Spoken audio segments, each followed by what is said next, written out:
Sa patuloy na pakikiisa natin sa Museums and Galleries Month ngayong buwan ng Oktubre, pasyalan naman natin ngayon mga kadayari ang lungsod ng San Juan. Ang pantayog na ito dito sa panulukan ng N. Domingo at Pinaglabanan Street sa San Juan City ay sumisimbolo sa diwa ng 1896 at nagpapaalala sa atin sa labanan na naganap noong August 30, 1896, ang pagkupkop sa El Polvorin. Medyo contested ang naratibo ng labanang ito, subalit tinatayang nasa 800 na katipunero na pinamumunuan ng Supremo Andres Bonifacio ang sumalakay gamit ang tabak at anting-anting.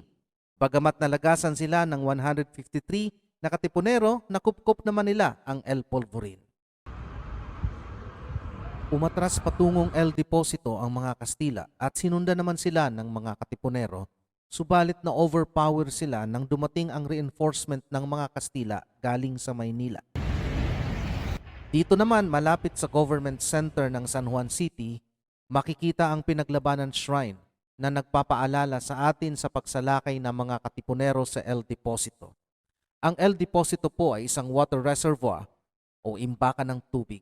Mahalaga ang papel na ginagampanan ng mga katubigan sa ating kasaysayan. Ang mga sinaunang pamayanan at kabiasnan ay nabuo malapit sa mga anyong tubig sapagkat dito nanggagaling ang kanilang kabuhayan. Sa pamamagitan ng paglalayag, naging magkakaugnay ang mga pamayanang ito. Pagdating ng mga Kastila, pinagsama-sama nila sa isang puok ang mga mamamayan sa pamamagitan ng reduction system. At dahil dito, kinailangang gumawa ng water system na maghahatid ng tubig sa mga kabahayan. Kalaunan, dumami na ang mga tao, kaya naging mas mahirap ang paghahanap ng malinis na tubig. Dito na nabuo ang plano ng arkitektong si Genaro Palacios ukol sa El Deposito. Si Palacios din ang nagdisenyo ng San Sebastian Church na nag-iisang bakal na simbahan sa Asya. Ang El Deposito ay magsusuplay ng tubig sa Kamaynilaan.